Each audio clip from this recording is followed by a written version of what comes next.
നമ്മൾ ഓണത്തിന്റെ ടൈമിൽ കണ്ടതാണ് അല്ലേ? ഓണം എക്സാമിന്റെ ടൈമിൽ കണ്ടതാണ്, പിന്നെ ഇപ്പോഴാണ് കാണുന്നത്. മക്കളെ, എങ്ങനെ ഉണ്ടായിരുന്ന എക്സാം ഒക്കെ? നിങ്ങൾ തകർത്ത് അടിപൊളിയായിട്ട് എഴുതിയത് മിസ് വിശ്വസിക്കുകയാണ്. അങ്ങനെയാണെങ്കിലേ നമ്മുടെ നെഹ്റു ട്രോഫി വള്ളംകളി എന്ന പാഠഭാഗത്തിലെ കുറച്ച് ക്വസ്റ്റ്യൻസ് ആൻസേഴ്സും കണ്ടുപിടിച്ചാലോ? നിങ്ങൾ റെഡി അല്ലേ? എൻ്റെ മക്കള് റെഡി അല്ലേ?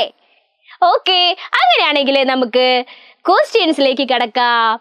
മക്കളെ, മിസ്സിന്റെ ക്ലാസ്സിൽ തുടക്കം മുതലേ അവസാനം വരെ ഈ ഒരു ഉഷാറോട് കൂടി എൻ്റെ മക്കൾ ഉണ്ടാവും എന്നുള്ള വിശ്വാസത്തിലാണ് കേട്ടോ മിസ് ക്ലാസ് തുടങ്ങുന്നത്. അപ്പൊ റെഡിയായി ഉഷാറോട് കൂടി ഇരിക്കാം. ആദ്യത്തെ നമ്മളുടെ ചോദ്യം എന്താണ്? പറയാം എഴുതാം. എന്താണ്? പറയാം എഴുതാം. ഏതൊക്കെ ചുണ്ടൻ വള്ളങ്ങളാണ് ഈ വള്ളംകളിയിൽ പങ്കെടുത്തത്? ആദ്യത്തെ ചോദ്യം എന്താണ്? ഏതൊക്കെ ചുണ്ടൻ വള്ളങ്ങളാണ് ഈ വള്ളംകളിയിൽ പങ്കെടുത്തത്? ഒരുപാട് ചുണ്ടൻ വള്ളങ്ങളുടെ പേരുകൾ നമ്മൾ നെഹ്റു ട്രോഫി വള്ളംകളി എന്ന പാഠഭാഗത്തിൽ പറയുന്നുണ്ട് അല്ലേ? അത് ഏതൊക്കെയാണെന്ന് നോക്കാലോ. നടുഭാഗം. എന്താണ്? നടുഭാഗം, നെപ്പോളിയൻ, ചമ്പക്കുളം. ഇനി ഏതൊക്കെയാണ്? ഇതൊക്കെ ഓർമ്മയുണ്ടല്ലോ, പാഠഭാഗത്തിൽ ഉണ്ടായിരുന്നു അല്ലേ? ഇനിയുണ്ട് കാവാലം, പാർത്ഥസാരഥി, നേതാജി, വലിയ ദിവാൻജി, മാമ്പിഴക്കരി. ഇതൊക്കെ നമ്മുടെ പാഠഭാഗത്തിൽ ഉണ്ടായിരുന്ന ചുണ്ടൻ വള്ളങ്ങളുടെ പേരുകളാണ് കേട്ടോ. അപ്പൊ എൻ്റെ മക്കൾ എന്താ ചെയ്യണ്ടേ? ആ പാഠഭാഗം വായിക്കുമ്പോ ഇതൊക്കെ ശ്രദ്ധിക്കണം. കാരണം നമ്മുടെ പാഠഭാഗത്തിലുള്ള ഓരോ ചോദ്യങ്ങളും നമുക്ക് വരുമ്പോ ഉത്തരം സിമ്പിൾ ആയിട്ട് എഴുതണ്ടേ? അതിനാണ് മക്കൾ പാഠഭാഗമൊക്കെ നല്ല കുട്ടികളായിട്ട് വായിക്കണം കേട്ടോ. വായിച്ചാൽ മാത്രമേ നമുക്ക് ഓരോ ചോദ്യത്തിനും ഉത്തരം സിമ്പിൾ ആയിട്ട് എഴുതാൻ പറ്റുള്ളൂ. അപ്പം ഇതെന്റെ മക്കൾക്ക് അറിയാം അല്ലേ? എന്തൊക്കെയായിരുന്നടാ? നടുഭാഗം, നെപ്പോളിയൻ, ചമ്പക്കുളം, കാവാലം, പാർത്ഥസാരഥി, നേതാജി, വലിയ ദിവാൻജി, മാമ്പിഴക്കരി. ഇനി ചുണ്ടൻവള്ളങ്ങളുടെ പേര് മറക്കുവോ? മറക്കാൻ സാധ്യതയില്ലേ അല്ലേ? എന്റെ മക്കൾ ഇപ്പൊ തന്നെ പഠിച്ചില്ല. അത് ഇപ്പൊ തന്നെ പഠിച്ചിട്ട് നമുക്ക് മുന്നോട്ട് പോവാട്ടോ. അടുത്ത ചോദ്യം, രണ്ടാമത്തെ ചോദ്യത്തിലേക്ക് നമുക്ക് പോവാം. റെഡി അല്ലേ? ഉഷാറല്ലേ? ഓക്കെ. വള്ളംകളി കണ്ടപ്പോഴുണ്ടായ സന്തോഷം നെഹ്റു എങ്ങനെയാണ് പ്രകടിപ്പിച്ചത്? വള്ളംകളി കണ്ടപ്പോഴുണ്ടായ സന്തോഷം നെഹ്റു എങ്ങനെയാണ് പ്രകടിപ്പിച്ചിരുന്നത്? എങ്ങനെയായിരുന്നു നെഹ്റു വള്ളംകളി കണ്ടപ്പോ സന്തോഷം പ്രകടിപ്പിച്ചത്? ഓർമ്മയുണ്ടോ? ഓരോരുത്തർ പറയുന്നുണ്ട് അല്ലേ? മക്കളെ, കൊച്ചുകുട്ടിയെ പോലെ തുള്ളിച്ചാടിയും അടുത്ത് കിട്ടിയ കസേരയിൽ ചാടിക്കയറിയുമാണ് നെഹ്റു വള്ളംകളി കണ്ടപ്പോഴുണ്ടായ സന്തോഷം പ്രകടിപ്പിച്ചത്. നമ്മള് വള്ളംകളി കാണുമ്പോൾ എങ്ങനെയാ ഇതൊക്കെ പറഞ്ഞിട്ട് നമ്മൾ അങ്ങനെയൊക്കെ ഒരുപാട് സന്തോഷം പ്രകടിപ്പിക്കും അല്ലേ? നമ്മൾ ചെറിയ കുട്ടികളൊക്കെ അങ്ങനെയല്ലേ സന്തോഷം പ്രകടിപ്പിക്കുക? നെഹ്റു വലിയ ആളല്ലേ? അപ്പോഴും ഈ വള്ളംകളി കണ്ടപ്പോ നെഹ്റു എങ്ങനെയാണ് സന്തോഷം പ്രകടിപ്പിച്ചത്? അതെ, കൊച്ചുകുട്ടിയെ പോലെ തുള്ളിച്ചാടിയും അടുത്ത് കിട്ടിയ കസേരയിൽ ചാടിക്കയറിയുമാണ് നെഹ്റു വള്ളംകളി കണ്ടപ്പോഴുണ്ടായ സന്തോഷം പ്രകടിപ്പിച്ചത്. അടുത്തുണ്ടായിരുന്ന ഒരു കസേരയുടെ മേലെ കയറിയിട്ടൊക്കെയാണ് നെഹ്റു സന്തോഷം പ്രകടിപ്പിച്ചത് അല്ലേ? ആള് കൊള്ളാല്ലേ വാവേ? പണ്ഡിറ്റ് ജി എത്തുമ്പോൾ 63 കതിനാവെടികൾ പൊട്ടിച്ചത് എന്തിനെ സൂചിപ്പിക്കാനായിരുന്നു? മൂന്നാമത്തെ ചോദ്യം മക്കളെ ശ്രദ്ധിക്കുക. പണ്ഡിറ്റ് ജി എത്തുമ്പോൾ 63 കതിനാവെടികൾ പൊട്ടിച്ചത് എന്തിനെ സൂചിപ്പിക്കാനായിരുന്നു? 63 കതിനാവെടികൾ പൊട്ടിച്ചത് എന്തായിരുന്നു? നമുക്ക് നോക്കാട്ടോ. പണ്ഡിറ്റ് ജി എത്തിയപ്പോൾ 63 കതിനാവെടികൾ പൊട്ടിച്ചത് നെഹ്റുവിന്റെ പ്രായത്തെ സൂചിപ്പിക്കുന്നു. അപ്പോ നെഹ്റുവിന് എത്ര വയസ്സായി? അതെ, 63 വയസ്സായില്ലേ നെഹ്റുവിന്? എത്രയാണ്? 63 വയസ്സ്. പണ്ഡിറ്റ്ജി എത്തിയപ്പോൾ 63 കതിനാവെടികൾ പൊട്ടിച്ചത് നെഹ്റുവിന്റെ പ്രായത്തെ സൂചിപ്പിക്കുന്നു. സിമ്പിൾ ആയിട്ടുള്ള ചോദ്യ ഉത്തരങ്ങളാണല്ലേ. ഇതൊക്കെ എൻ്റെ മക്കൾക്ക് നിസ്സാരമായിട്ട് എഴുതാൻ പറ്റുന്നതല്ലേ അല്ലേ? കാരണം നിങ്ങൾ പാഠഭാഗം വായിച്ചിട്ടുള്ളതാണ്. അതുകൊണ്ട് എന്താ കുഴപ്പം? ആരോട് ചോദിക്കേണ്ട ആവശ്യമില്ലല്ലോ മക്കളെ. അടുത്ത ചോദ്യത്തിലേക്ക് കിടക്കാം. 4ാമത്തെ ചോദ്യം. എൻ്റെ മക്കളെ റെഡി അല്ലേ? റെഡി അല്ലേടാ? പുന്നമടക്കായലിലെ കൊച്ചോളങ്ങൾ പോലും പുളകച്ചാർത്തണിഞ്ഞു. എപ്പോഴാണ് പുളകച്ചാർത്തണിഞ്ഞത്? നോക്കിയാലോ നമുക്ക്. പ്രധാനമന്ത്രിയെയും വഹിച്ചുകൊണ്ടുള്ള യാത്രയ്ക്ക് ബോട്ടുകളും വള്ളങ്ങളും അകമ്പടി സേവിച്ചപ്പോൾ ഉണ്ടായ ആർപ്പുവിളികളും ആരവങ്ങളും കൊട്ടും പാട്ടും കേട്ടപ്പോഴാണ് പുന്നമടക്കായലിലെ കൊച്ചോളങ്ങൾ പോലും പുളകച്ചാർത്തണിഞ്ഞത്. പുന്നമടക്കായലിലെ കൊച്ചോളങ്ങൾ പോലും പുളകച്ചാർത്തണിഞ്ഞു. എപ്പോൾ എന്നാണ് നമ്മുടെ ചോദ്യം. അപ്പം അതിന്റെ ഉത്തരം എന്താണ്? പ്രധാനമന്ത്രിയെയും വഹിച്ചുകൊണ്ടുള്ള യാത്രയ്ക്ക് ബോട്ടുകളും വള്ളങ്ങളും അകമ്പടി സേവിച്ചപ്പോൾ ഉണ്ടായ ആർപ്പുവിളികളും ആരവങ്ങളും കൊട്ടും പാട്ടും കേട്ടപ്പോഴാണ് പുന്നമടക്കായലിലെ കൊച്ചോളങ്ങൾ പോലും പുളകച്ചാർത്തണിഞ്ഞത്. മനസ്സിലായോ എൻ്റെ മക്കൾക്ക്? മനസ്സിലായോ? അങ്ങനെ നമ്മള് 4 ചോദ്യവും അതിന്റെ ഉത്തരവും കണ്ടുപിടിച്ചു. ഇനി 5ാമത്തെ ചോദ്യമാണ്. റെഡി അല്ലേ നിങ്ങള്? റെഡി അല്ലേ മക്കളെ? ചേർത്തെഴുതാം. എന്താണ് 5ാമത്തത്? ചേർത്തെഴുതാം. എന്താണ്? ചേർത്തെഴുതാം. ചേർത്തെഴുതി നോക്കിയാലോ? ഓക്കേ. നവഭാരത ശില്പി എന്ന് ജവഹർലാൽ നെഹ്റുവിനെ വിശേഷിപ്പിച്ചത് കണ്ടല്ലോ. താഴെ കൊടുത്ത പട്ടിക നോക്കി ചേരുംപടി ചേർത്തെഴുതുക. താഴെ കൊടുത്തിരിക്കുന്ന പട്ടിക നോക്കി ചേരുംപടി ചേർത്തെഴുതുക. ചേരുംപടി ചേർത്ത് നോക്കിയാലോ? ഇവിടെ എങ്ങനെയാ കൊടുത്തിരിക്കുന്നത്? ഇന്ത്യയുടെ വാനമ്പാടി പഴശ്ശിരാജ, ഇന്ത്യയുടെ പൂങ്കുയിൽ ഫ്ലോറൻസ് നൈറ്റിംഗേൽ, ഏഷ്യയുടെ പ്രകാശം ലതാ മങ്കേഷ്കർ, വിളക്കേന്തിയ വനിത സരോജിനി നായിഡു, കേരള സിംഹം ശ്രീബുദ്ധൻ. ഇങ്ങനെ തെറ്റായ രീതിയിലാണ് കൊടുത്തിരിക്കുന്നത്. അങ്ങനെയാണെങ്കിൽ നമുക്കിത് കറക്റ്റ് ആയിട്ട് കണ്ടുപിടിച്ചാലോ? ഉത്തരം കണ്ടുപിടിക്കണ്ട നമുക്ക്. ഇതേപോലെയൊക്കെ ചോദ്യം വന്നാല് എൻ്റെ മക്കൾ എന്താ ചെയ്യാ? പെട്ടുപോകാൻ പാടുണ്ടോ? അതിന് മിസ് സമ്മതിക്കോ? ഇല്ലല്ലോ. അപ്പൊ മിസ് പറഞ്ഞു തരാട്ടോ എങ്ങനെയാണ് എഴുതേണ്ടതെന്ന്. അതെ, ഇന്ത്യയുടെ വാനമ്പാടി എന്നറിയപ്പെടുന്നത് സരോജിനി നായിഡു ആണ്. ഇന്ത്യയുടെ വാനമ്പാടി ആരാ മക്കളെ എന്ന് ചോദിക്കുമ്പോ എന്താ പറയാ? അതെ, സരോജിനി നായിഡു. എന്താണ്? സരോജിനി നായിഡു. അപ്പൊ അത് നമ്മൾ പഠിച്ചു അല്ലേ? 1ാമത് നമ്മൾ പഠിച്ചല്ലോ. സെറ്റ് അല്ലേ? 2ാമത് നോക്കിയാലോ? ഇന്ത്യയുടെ പൂങ്കുയിൽ എന്നറിയപ്പെടുന്നത് ആരെയാണ്? അതെ, ലതാ മങ്കേഷ്കർ. എന്താണ്? ലതാ മങ്കേഷ്കർ. ഏഷ്യയുടെ പ്രകാശം എന്നോ അറിയപ്പെടുന്നത് ആരെയാണ്? ഏഷ്യയുടെ പ്രകാശം, വെളിച്ചം എന്നറിയപ്പെടുന്നത് ആരെയാണ്? അതെ, ശ്രീബുദ്ധനാണല്ലേ ഏഷ്യയുടെ പ്രകാശം എന്നറിയപ്പെടുന്നത്.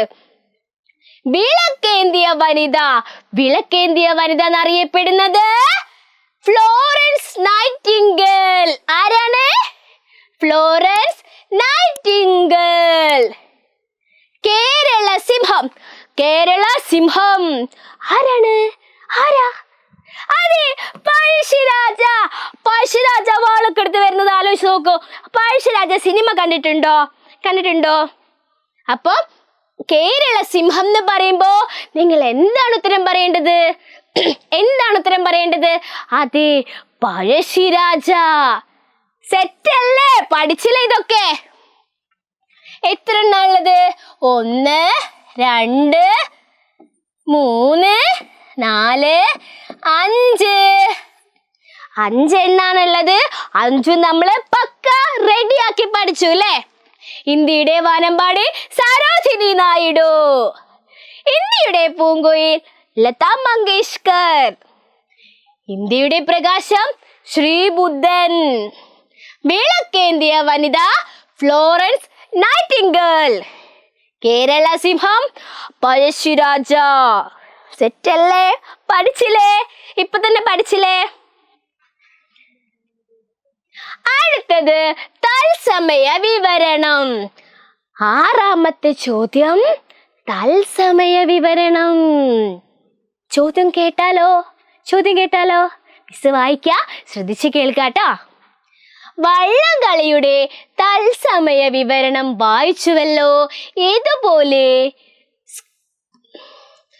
സ്കൂളിൽ നിങ്ങൾ സംഘമായി കളിക്കുന്ന ഏതെങ്കിലും കളിയുടെ തത്സമയ വിവരണം തയ്യാറാക്കുക.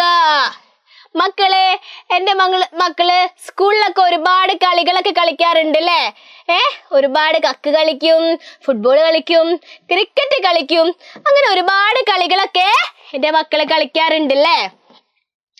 അപ്പൊ നമ്മള് സംഘമായി കളിക്കുന്ന ഏതെങ്കിലും കളിയുടെ തത്സമയ വിവരണം തയ്യാറാക്കുക. അപ്പം മിസ് ഇവിടെ പറയുന്നത് നമ്മുടെ ആവേശകരമായ ഫുട്ബോൾ കളിയാണ്. എന്താണ്?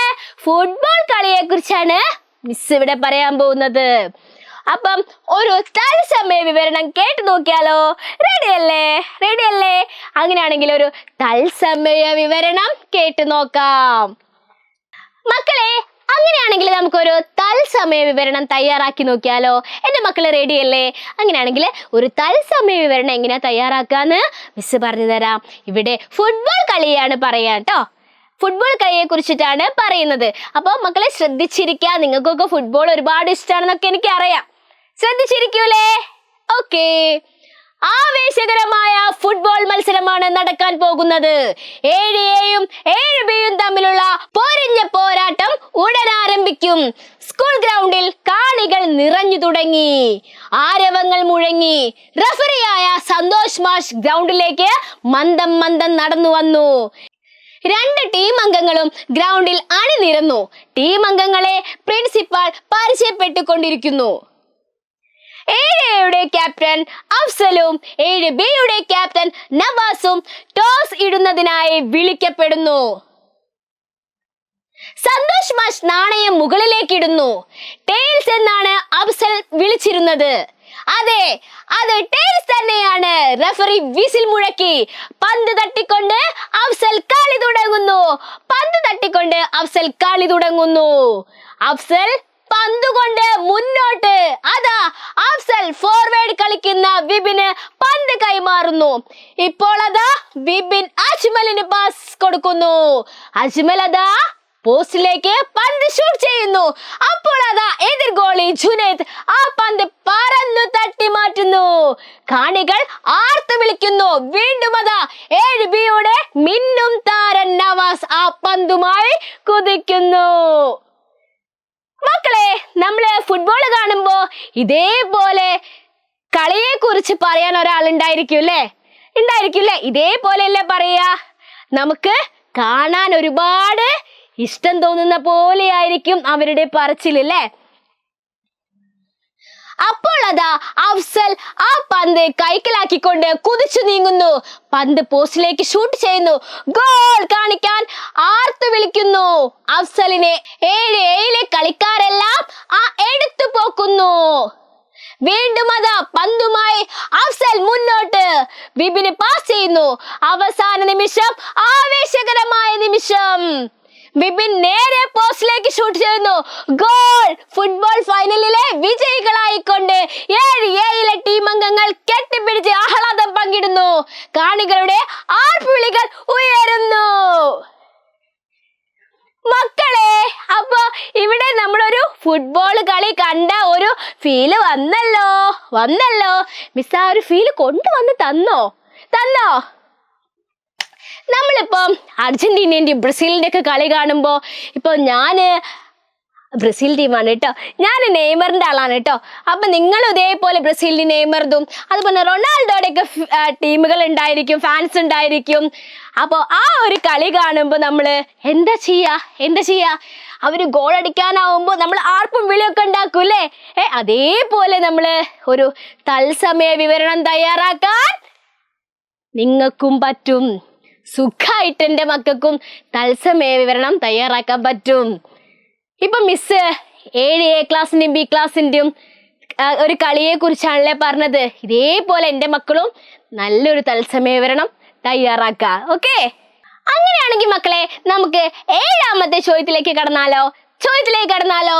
7ാമത്തെ ചോദ്യം ചേർത്തെഴുതാം. എന്താണ്? ചേർത്തെഴുതാം. അപ്പൊ നമുക്ക് ചേർത്തെഴുതി നോക്കിയാലോ? എത്തി പ്ലസ് പോയി. ഇതുപോലെ താഴെ കൊടുത്തവ ചേർത്തെഴുതുക. ഇവിടെ നമുക്ക് ഉദാഹരണത്തിന് ഒന്ന് തന്നിട്ടുണ്ടല്ലേ. എന്താണ് ഉദാഹരണമായിട്ട് നമുക്ക് എന്താ തന്നിട്ടുള്ളത്? എന്താ മക്കളെ തന്നിട്ടുള്ളത്? അതെ, എന്താണ്? എത്തി പ്ലസ് പോയി.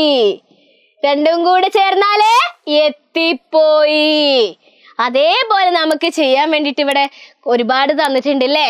ചാടി പ്ലസ് കയറി. എന്താണ് ചാടി പ്ലസ് കയറി? എന്താണ്? അതെ, ചാടിക്കയറി. തുള്ളി പ്ലസ് ചാടി. അതെ, തുള്ളിച്ചാടി. നോക്കി പ്ലസ് കണ്ടു.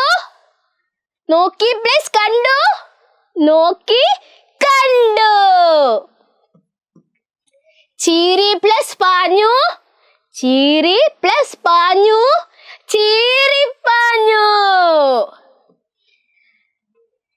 ചാടി പ്ലസ് കയറി, ചാടിക്കയറി. തുള്ളി പ്ലസ് ചാടി, തുള്ളിച്ചാടി.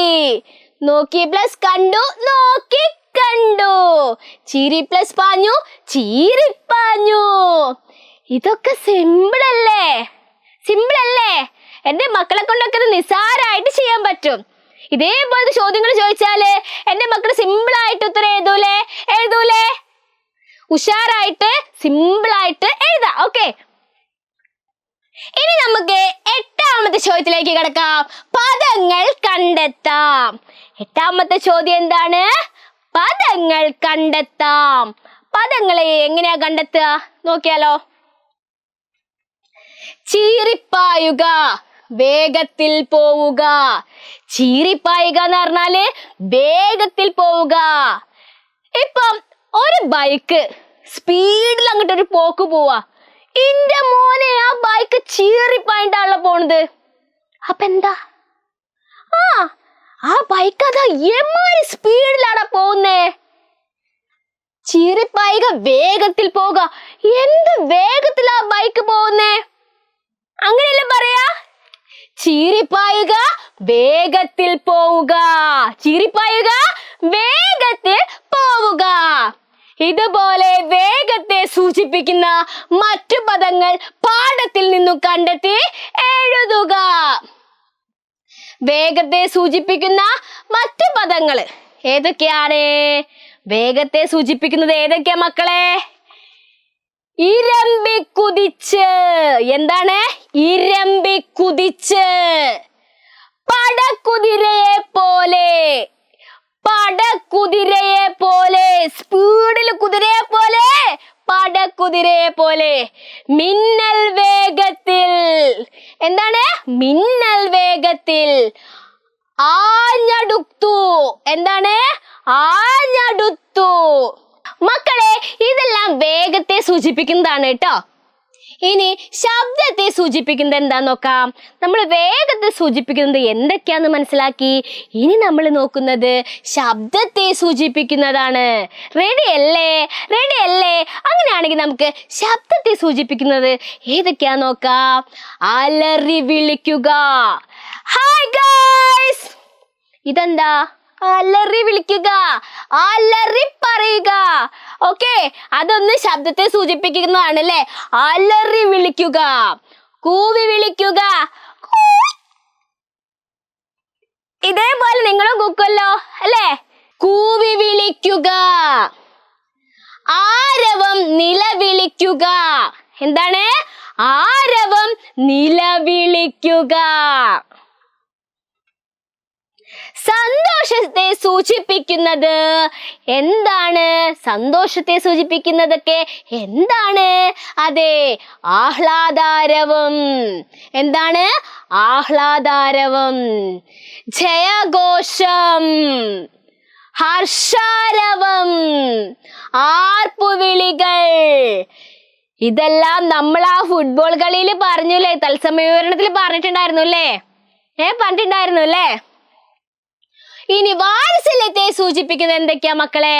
വാത്സല്യത്തെ നമ്മളൊരു കുഞ്ഞു കുട്ടീനെയൊക്കെ കണ്ടാൽ നമ്മൾ കൊഞ്ചിപ്പിക്കൂലേ? നമ്മൾ ആ ഒരു സന്തോഷവും അതുപോലെ തന്നെ അവരെ കളിപ്പിക്കാനൊക്കെ നോക്കൂലേ? വാത്സല്യത്തെ സൂചിപ്പിക്കുന്നത് ലാളിക്കുക. നമ്മള് ഒരു കുഞ്ഞു വാവേനെ കണ്ടാല് ആ കുഞ്ഞു വാവേനെ ലാളിപ്പിക്കൂലേ? കൊഞ്ചിക്കുക, കൊഞ്ചിപ്പിക്കൂലേ? നമ്മൾ ആ കുഞ്ഞു വാവേനെ കണ്ടാല് എന്റെ വാവേ, എന്താണ് ശുക്രു എന്നൊക്കെ പറഞ്ഞ് നമ്മള് ഓരോ നമുക്ക് ഇഷ്ടപ്പെട്ട പേരുകളൊക്കെ വിളിച്ചിട്ട് നമ്മൾ അവരെ കൊഞ്ചിപ്പിക്കൂലേ? താലോലിക്കുക. താലോലിക്കുക എന്ന് പറഞ്ഞാലും വാത്സല്യത്തെ സൂചിപ്പിക്കുന്നു. ഓക്കെ, റെഡി അല്ലേ? മനസ്സിലായില്ലേ? ഇതൊക്കെ വളരെ സിമ്പിൾ ആയിട്ടുള്ള കാര്യങ്ങളാണ്. എൻ്റെ മക്കൾക്ക് ഒരു പ്രാവശ്യം പറഞ്ഞാൽ മതി, മനസ്സിലാവുന്ന മിസ് നന്നായിട്ട് അറിയാട്ടോ. അപ്പൊ മക്കളെ, അടുത്ത ചോദ്യം എന്താന്ന് നോക്കാം.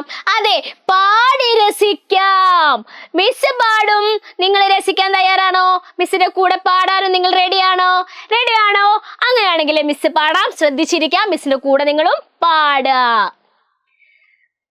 പറഞ്ഞതങ്ങനെ തന്നെ പാതിരാവായല്ലോ പത്നി, കൂറഞ്ഞൊന്നുറങ്ങട്ടെ ഞാൻ ഉലകിരേഴും. നിറഞ്ഞ കൃഷ്ണനെ കാൺമാൻ പുലർക്കാലെ പുറപ്പെട, അറിഞ്ഞു വല്ലതും കൂടെ തന്നെ അയക്കണം. രാമപുരത്തു വാര്യന്റെ ഏതാനും വരികളാണ് നമ്മളിപ്പോ വായിച്ചത്. അർത്ഥം കണ്ടെത്താം.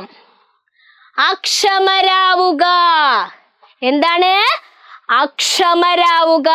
9ാമത്തെ ചോദ്യമാണ്. അത്ഭുതപൂർവം, ജലനൗക, ഹർഷം, ആരവം, അത്യന്തം, നാന്തി കുറിക്കുക. എന്താ ഇത്? അർത്ഥം കണ്ടെത്താനാണ് പറഞ്ഞിരിക്കുന്നത് അല്ലേ? അർത്ഥം കണ്ടുപിടിച്ചാലോ? റെഡിയല്ലേ? അങ്ങനെയാണെങ്കിൽ നമുക്ക് അതിൽ ഓരോന്നിന്റെ അർത്ഥം കണ്ടുപിടിക്കാട്ടെ മക്കളെ. അക്ഷമരാവുക എന്ന് പറഞ്ഞാൽ എന്താണ്? അക്ഷമരാവുക എന്ന് പറഞ്ഞാല് ക്ഷമയില്ലാത്തവരാവുക, തീരെ ക്ഷമയില്ലാത്തവരാവുക. അതിനെയാണ് അക്ഷമരാവുക എന്ന് പറയുന്നത്. ഓരോന്നും മിസ് പറയുന്നതിനോട് കൂടിയിട്ട് പഠിച്ചു പോവാട്ടോ. അതൊരിക്കലും പിന്നത്തേക്ക് വെക്കരുത്. ഇപ്പൊ തന്നെ മിസ്സിന്റെ ഈ ക്ലാസ്സിൽ തന്നെ പഠിച്ച് എൻ്റെ മക്കള് പോവാ. ഓക്കെ. അഭൂതപൂർവം, മുമ്പ് സംഭവിച്ചിട്ടില്ലാത്ത. അഭൂതപൂർവം എന്ന് പറഞ്ഞാല് മുമ്പ് സംഭവിച്ചിട്ടില്ലാത്ത. അപ്പൊ നമ്മള് അക്ഷമരാവുക, ക്ഷമയില്ലാത്തവരാവുക. അഭൂതപൂർവം, മുമ്പ് സംഭവിച്ചിട്ടില്ലാത്ത. 2 പഠിച്ചില്ലേ? ഇനി ബാക്കിയെല്ലാതും കൂടെ പഠിക്കാൻ റെഡിയല്ലേ? അങ്ങനെയാണെങ്കിൽ മിസ് പറഞ്ഞുതരാ. ജലനൗക, തോണി അല്ലെങ്കിൽ വള്ളം. ജലനൗക, തോണി, വെള്ളം. തോണിന്നും വള്ളെന്നും പറയൂട്ടെ മക്കളെ. ജലനൗക, തോണി അഥവാ വള്ളം. ഹർഷം, സന്തോഷം, ആഹ്ലാദം. ഹർഷം, സന്തോഷം എന്നും പറയും, ആഹ്ലാദം എന്നും പറയൂല മക്കളെ. തരംഗം, ഓളം, തീരം. എന്താണ് തരംഗം എന്ന് പറഞ്ഞാല്? ഓളം, തീരം. അപ്പൊ എന്റെ മക്കള് പഠിച്ചല്ലോ, ഈ 5 പഠിച്ചല്ലോ. അക്ഷമരാവുക, ക്ഷമയില്ലാത്തവരാവുക. അഭൂതപൂർവം, മുമ്പ് സംഭവിച്ചിട്ടില്ലാത്ത ജലനൗക, തോണി അല്ലെങ്കിൽ വള്ളം. ഹർഷം, സന്തോഷം അല്ലെങ്കിൽ ആഹ്ലാദം. തരംഗം, ഓളം അല്ലെങ്കിൽ തിര. നമ്മള് കടലിലൊക്കെ പോയി കഴിഞ്ഞാല് ഓളം കാണൂലേ, തിര കാണൂലേ, അതിനെയാണ് തരംഗം എന്ന് പറയുന്നത്. അപ്പൊ ഇതൊക്കെ എന്റെ മക്കള് പഠിച്ചല്ലോ ഓക്കെ അല്ലേ? ഇനി അടുത്ത നോക്കിയാലോ. അത്യന്തം എന്ന് പറഞ്ഞാല് ഏറ്റവും, അങ്ങേയറ്റം, വളരെയധികം എന്നൊക്കെ പറയാം. എന്തൊക്കെയാ പറയാ? അതെ, ഏറ്റവും, അങ്ങേയറ്റം, വളരെയധികം. ആരവം, ശബ്ദം. ആരവം മുഴങ്ങി, ശബ്ദം മുഴങ്ങി. അപ്പം ആരവം എന്ന് പറഞ്ഞാല് ശബ്ദം. നാന്തി കുറിക്കുക, ആരംഭം കുറിക്കുക. എന്താണ്? നാന്തി കുറിക്കുക, ആരംഭം കുറിക്കുക.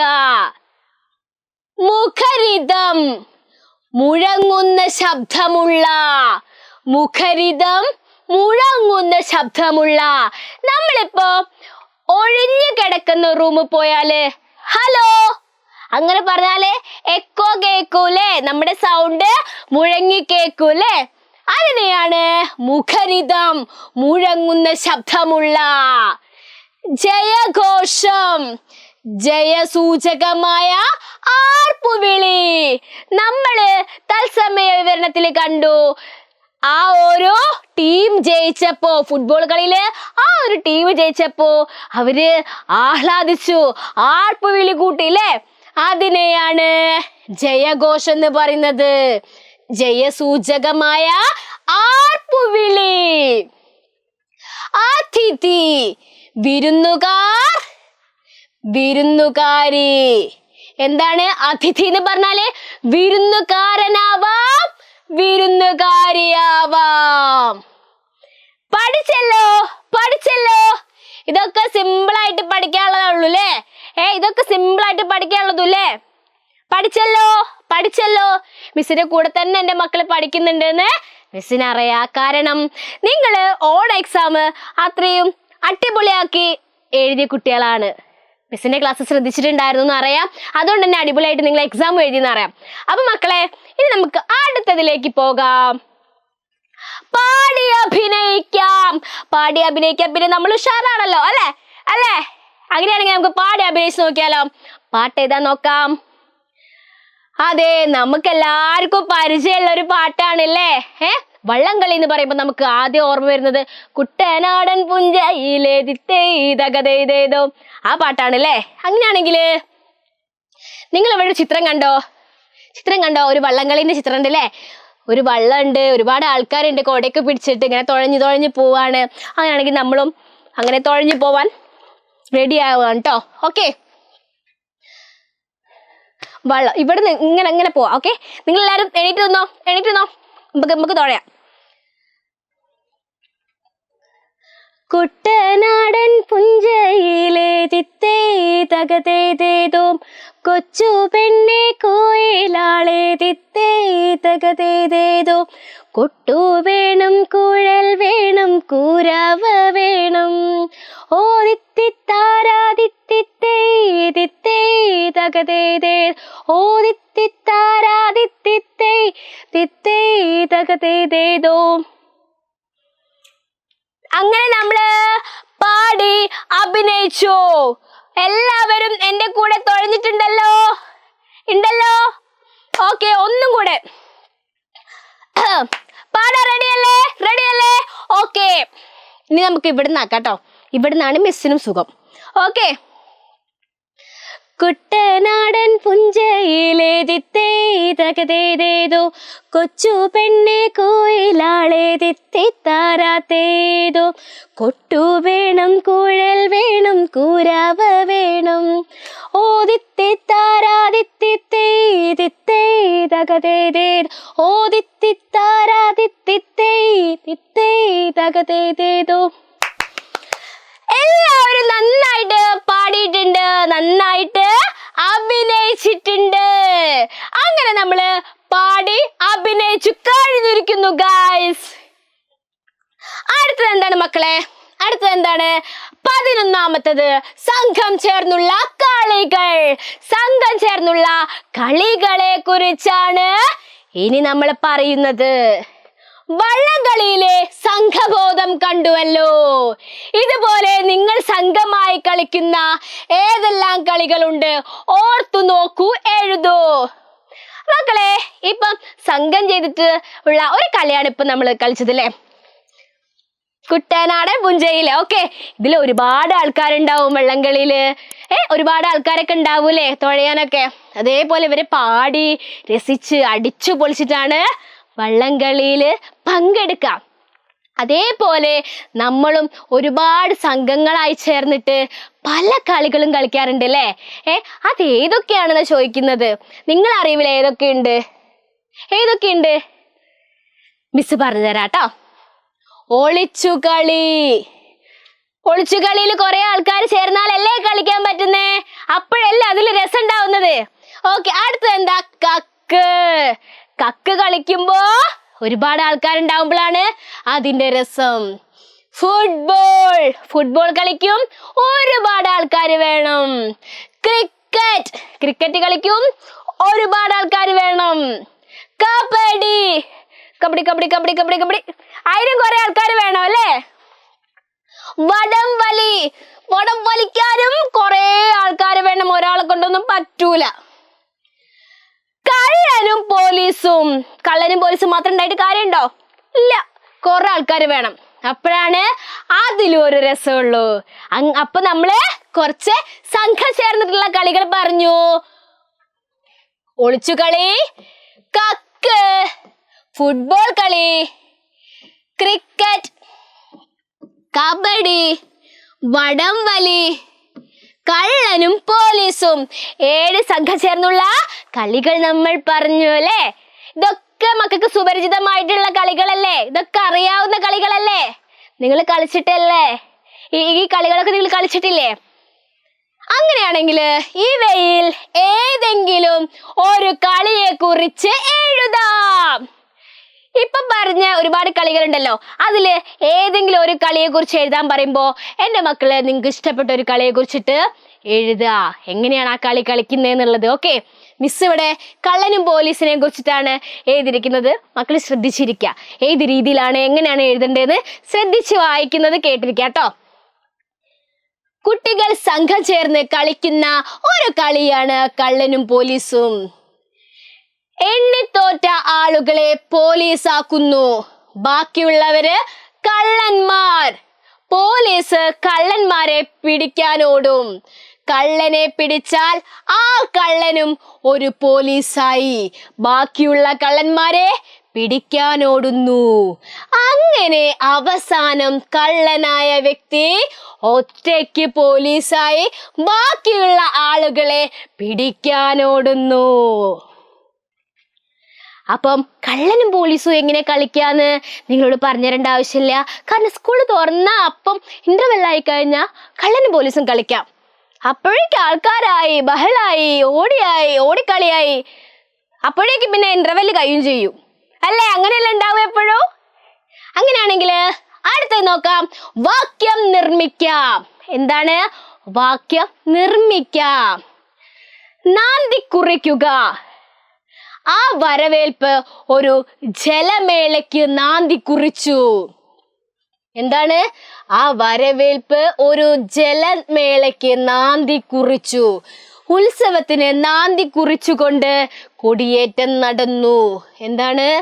ഉത്സവത്തിന് നാന്തി കുറിച്ചുകൊണ്ട് കൊടിയേറ്റം നടന്നു. ഇതുപോലെ താഴെ കൊടുത്ത വാക്കുകൾ ഉപയോഗിച്ച് വാക്യം നിർമ്മിക്കൂ. അക്ഷമരാവുക, എന്റെ ലക്ഷ്യസ്ഥാനം. ഏതൊക്കെയാ നമ്മളോട് പറഞ്ഞിരിക്കുന്നത്? അക്ഷമരാവുക എന്നും അതുപോലെ ലക്ഷ്യസ്ഥാനവും അല്ലേ? അങ്ങനെ 2 തന്നിട്ടുണ്ട്, നമുക്ക് ചെയ്യാലോ അല്ലേ? അക്ഷമരാവുക. എന്താണ് ആദ്യത്തേത്? അക്ഷമരാവുക. സ്കൂളിലെ കലാമേള കൃത്യസമയത്ത് തുടങ്ങാത്തതിനാൽ കാണികൾ അക്ഷമരായി. എന്താണ്? സ്കൂളിലെ കലാമേള കൃത്യസമയത്ത് തുടങ്ങാത്തതിനാൽ കാണികൾ അക്ഷമരായി. മഴ മാറിയിട്ട് കളി തുടങ്ങാൻ കുട്ടികൾ അക്ഷമരായി കാത്തുനിന്നു. എന്താണ്?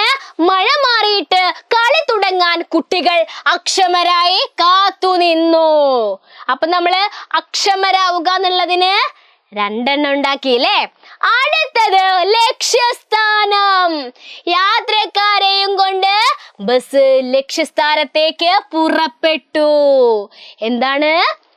യാത്രക്കാരെയും കൊണ്ട് ബസ് ലക്ഷ്യസ്ഥാനത്തേക്ക് പുറപ്പെട്ടു. നമ്മൾ വിചാരിച്ച സ്ഥലത്തേക്ക് പുറപ്പെട്ടു.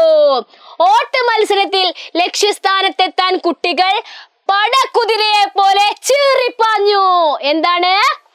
ഓട്ട മത്സരത്തില് നിങ്ങൾ സ്പോർട്സ് ഒക്കെ ഇപ്പൊ കഴിഞ്ഞ ടൈമാണല്ലേ? ഓട്ട മത്സരത്തിലൊക്കെ പങ്കെടുത്ത എൻ്റെ മക്കളുണ്ടായിരിക്കും. അപ്പൊ നിങ്ങൾ ആ ഒരു ലക്ഷ്യസ്ഥാനത്തേക്ക് എത്താൻ വേണ്ടിയിട്ട് ഓടി ചീറിപ്പാഞ്ഞിട്ടുണ്ടായിരിക്കും അല്ലേ? അങ്ങനെ ഫസ്റ്റ് ഒക്കെ കിട്ടിയവരുണ്ടായിരിക്കും ഇവിടെ. ഫസ്റ്റ് സെക്കൻഡ് തേർഡ് ഒക്കെ കിട്ടിയ മക്കളുണ്ടായിരിക്കും. അതാണ് ഇവിടെ പറഞ്ഞത്. ഓട്ട മത്സരത്തിൽ ലക്ഷ്യസ്ഥാനത്തെത്താൻ കുട്ടികൾ പടക്കുതിരയെ പോലെ ചീറിപ്പാഞ്ഞു. മക്കളെ, നമ്മള് നെഹ്റു ട്രോഫി വള്ളംകളി എന്ന പാഠഭാഗത്തിലെ ചോദ്യങ്ങളും ഉത്തരങ്ങളും ഫിനിഷ് ചെയ്തിരിക്കുകയാണ്. ഓക്കെ, വളരെ സിമ്പിൾ ആയിട്ടുള്ള ചോദ്യങ്ങളും ഉത്തരങ്ങളായിരുന്നു നമ്മുടെ ഈ പാഠഭാഗത്തിൽ ഉണ്ടായിരുന്നത് അല്ലേ? എൻ്റെ മക്കൾക്ക് എല്ലാതും മനസ്സിലായെന്ന് മിസ് വിശ്വസിക്കുകയാണ്. കാരണം നിങ്ങൾക്ക് മനസ്സിലാവുന്ന രീതിയിലാണ് മിസ് ക്ലാസ് എടുത്ത് തരുന്നത്. എന്തെങ്കിലും സംശയം ഉണ്ടെങ്കിൽ എൻ്റെ മക്കൾ എന്നോട് ചോദിക്കുക, മിസ് പറഞ്ഞു തരൂ കേട്ടോ. മക്കളെ, നിങ്ങളിനി എന്താ ചെയ്യേണ്ടതെന്ന് അറിയോ? പാഠഭാഗം നന്നായിട്ട് വായിച്ചു നോക്കുക. നല്ല രീതിയിൽ പാഠഭാഗം വായിച്ചാൽ മാത്രമേ നിങ്ങൾക്ക് അതിന് താഴെയുള്ള ഓരോ ചോദ്യത്തിനും സിമ്പിളായിട്ട് ഉത്തരം എഴുതാൻ കഴിയുള്ളൂ. വെറുതെ നമ്മൾ പാഠം വായിക്കാതെ ഉത്തരം എഴുതാൻ നോക്കി നമുക്ക് കഴിയോ? ഇല്ലല്ലോ. അപ്പൊ നിങ്ങൾ എന്താ ചെയ്യേണ്ടത്? പാഠഭാഗം നന്നായിട്ട് വായിക്കുക. മിസ് പറഞ്ഞിട്ടുണ്ട് പാഠഭാഗം വായിക്കാൻ. അപ്പൊ എന്താ, വേഗം പോയിട്ട് പാഠഭാഗമൊക്കെ വായിച്ചിട്ട് ചോദ്യങ്ങളും ഉത്തരങ്ങളും തയ്യാറാക്കാം. എൻ്റെ മക്കളോട് പ്രത്യേകിച്ച് പറയേണ്ട ആവശ്യമില്ല. ഒക്കെ നല്ല മക്കളാണെന്ന് അറിയാം. മിസ്സിന് ഒരുപാട് ഇഷ്ടമാണ്. നമുക്കിനി അടുത്ത ദിവസം വരാം. അടുത്ത ക്ലാസ്സിൽ നമുക്ക് ഇതേപോലെ വളരെ രസകരമായിട്ട് ക്ലാസ്സൊക്കെ മുന്നോട്ട് കൊണ്ടുപോകാം കേട്ടോ. നിങ്ങൾ ഓക്കെ അല്ലേ? റെഡി അല്ലേ? ഹാപ്പി അല്ലേ? ഹാപ്പി അല്ലേ? അങ്ങനെയാണെങ്കിൽ മക്കളെ, നമുക്ക് അടുത്ത ദിവസം കാണാം. അതിനു മുന്നേ എൻ്റെ മക്കൾ എന്താ ചെയ്യേണ്ടതെന്ന് വെച്ചാൽ നമ്മുടെ വാട്സപ്പിന്റെ കമ്മ്യൂണിറ്റി ഗ്രൂപ്പിൽ വേഗം പോയി ജോയിൻ ചെയ്യാം. ഓക്കെ, എൻ്റെ ക്ലാസ്സും കാര്യങ്ങളൊക്കെ നിങ്ങൾക്ക് ഇഷ്ടപ്പെട്ടിട്ടുണ്ടെങ്കിൽ വേഗം നമ്മളെ കമ്മ്യൂണിറ്റി ഗ്രൂപ്പിൽ പോയി ജോയിൻ ചെയ്യുക. അതിൻ്റെ ലിങ്ക് നിങ്ങളെ കമൻറ്റ് ബോക്സിലുണ്ട്, ഡിസ്ക്രിപ്ഷനിലുണ്ട്. അപ്പോൾ എങ്ങനെയാ, എല്ലാവരും വേഗം പോയി ജോയിൻ ചെയ്യൂലേ? അങ്ങനെയാണെങ്കിൽ മക്കളെ, അടുത്ത ക്ലാസ്സിൽ കാണാം. അതുവരേക്കും ബൈ.